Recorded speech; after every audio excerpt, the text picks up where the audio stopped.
राधे राधे। आज मैं आपको एक गणेश जी और अंधी भिखारी की कथा सुनाती हूँ। सुखीपुर गांव में मोहन नाम का एक अंधा अनाथ लड़का रहता था। वह मंदिर के बाहर बैठकर भीख मांगकर गुजारा करता था।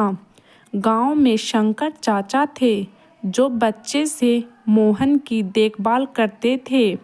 मोहन उन्हीं के साथ रहता था और वे उसे सुबह मंदिर के बाहर छोड़ जाते थे। रात के समय उसे अपने घर ले जाते थे। इसी तरह समय बीत रहा था। एक दिन मोहन ने शंकर चाचा से कहा, चाचा, आप मेरा बोझ कब तक उठाते रहोगे? आप बचपन से मेरी देखभाल कर रहे हैं। मैं आप पर और बोझ नहीं डालना चाहता। आप मुझे मेरे हाल पर छोड़ दीजिए। शंकर चाचा ने कहा, मैं तुझे अपना बेटा मानता हूँ और तुम मुझे छोड़कर जाने की बात कह रहे हो। अगर तेरी जगह मेरा सगा बेटा होता तो क्या मुझे छोड़कर चला जाता? यह सुनकर मोहन रोने लगा। तब शंकर चाचा ने उसे समझाते हुए कहा, तू गणेश जी के मंदिर के बाहर बरसों से भीख मांगता रहा है। समझ ले तू कि उनकी शरण में है। उनकी पूजा किया कर, वे तेरी रक्षा करेंगे। मोहन ने कहा, चाचा, हम भिखारियों को मंदिर में जाने की इजाज़त नहीं है। मैं तो मन ही मन गणेश जी को याद कर लेता हूँ। शंकर चाचा ने कहा, बेटा तू चिंता मत कर, एक दिन सब ठीक हो जाएगा। चल अब सो जा, रात काफ़ी हो गई है। अगले दिन शंकर चाचा मोहन को लेकर गणेश जी के मंदिर पहुँचे। तभी मंदिर के पुजारी ने उन्हें रोका और कहा, अरे इस भिखारी को कहाँ मंदिर के अंदर ले जा रहे हो? यह तो हर दिन मंदिर के बाहर बैठता है। इसे मंदिर के बाहर ले जाओ। शंकर चाचा ने कहा, क्या भिखारी इंसान नहीं होते? उन्हें पूजा पाठ करने का हक नहीं होता? तुम कौन होते हो इसे पूजा करने से रोकने वाले? इस पर पुजारी गुस्सा हो गया और उन्हें मंदिर से बाहर निकाल दिया। तब मोहन ने कहा, चाचा रहने दो, मैं यहीं से भगवान की पूजा कर लूँगा। आप मुझे अंधे के लिए झगड़ा मत करो। कहीं पुजारी को गुस्सा आ गया तो यह मुझे मंदिर के बाहर भी बैठने नहीं देगा। कहकर मोहन अपनी पुरानी जगह जाकर बैठ गया। शंकर चाचा वापस अपने घर चले गए। मोहन बैठकर भीख मांग रहा था। तभी उसे किसी के रोकने की आवाज़ सुनाई दी।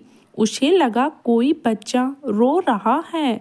उसने टटोलते हुए पूछा, तुम कौन हो और क्यों रो रहे हो? तब उस बच्चे ने कहा, मुझे भूख लगी है और मंदिर के पास की दुकान में बहुत अच्छे लड्डू रखे हैं, लेकिन मेरे पास पैसे नहीं हैं। मोहन ने कहा, कोई बात नहीं, तुम मेरे पैसे लेकर लड्डू खरीद लो। यह कहकर मोहन ने अपने पैसों से उसे 5 रुपए दे दिए। कुछ देर बाद वह बालक मोहन के पास आया और बोला, मैं 2 लड्डू लाया हूँ, एक आप खा लो। मोहन ने कहा, नहीं, तुम दोनों लड्डू खा लो। तुम्हारा नाम क्या है? उस बालक ने कहा, मेरा नाम गगन है। मैं पास ही घर में रहता हूँ। मेरे माता पिता सुबह काम पर चले जाते हैं। मैं मंदिर में खेलने आ जाता हूँ।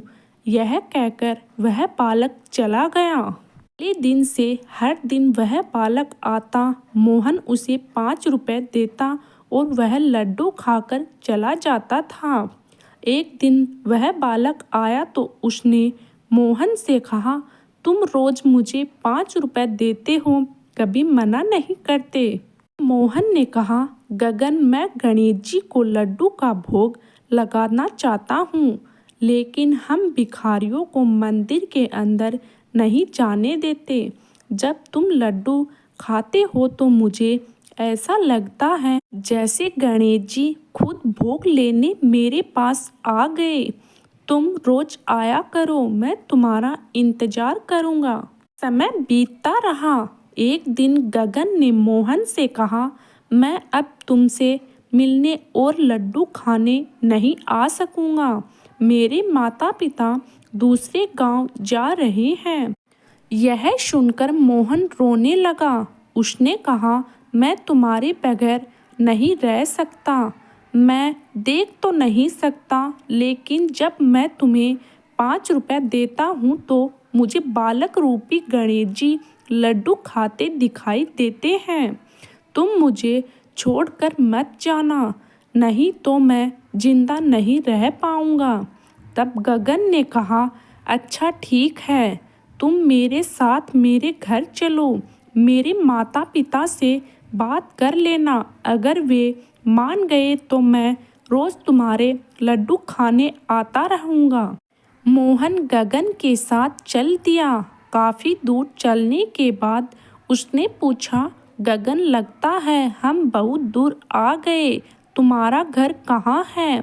गगन ने कहा, बस पहुँचने ही वाले हैं। कुछ देर चलने के बाद मोहन ने फिर पूछा, लेकिन कोई उत्तर नहीं मिला।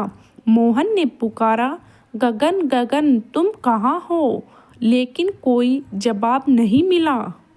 मोहन घबरा गया। तभी उसका पैर किसी पत्थर से टकराया और वह गिर पड़ा। उसके सिर में तेज दर्द हो रहा था।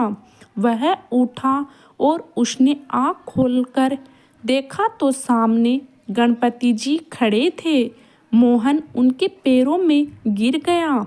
गणेश जी ने उससे कहा, मोहन तुम्हें मंदिर नहीं आने दिया गया, इसलिए मैं अपना भोग लेने हर दिन तुम्हारे आता था। इतनी गरीबी होते हुए भी तुमने मुझे हर दिन लड्डू का भोग लगाया। आज से तुम गरीब नहीं रहोगे, तुम्हारा घर धन धान्य से भरा रहेगा और कोई तुम्हें मेरे दर्शन करने से नहीं रोक सकेगा। यह कहकर भगवान अंतर्ध्यान हो गए। मोहन की आंखों की रोशनी वापस आ गई थी। वह अपने घर गया और वहां उसे देखा एक कोने में सोने चांदी रुपए के ढेर लगे हैं। अगले दिन से मोहन नए कपड़े पहनकर शंकर चाचा को साथ लेकर गणेश जी के मंदिर जाने लगा। अब उसे किसी ने नहीं रोका। भगवान की पूजा करने से उन्हें कोई नहीं रोका। हे विनायक हर्ता, अपने भक्तों पर सदा कृपा बनाए रखना। बोलो गणेश जी महाराज की जय। अगर आपको मेरे द्वारा सुनाई गई कथा अच्छी लगे तो कमेंट तथा लाइक ज़रूर करें और सब्सक्राइब करना न भूलें।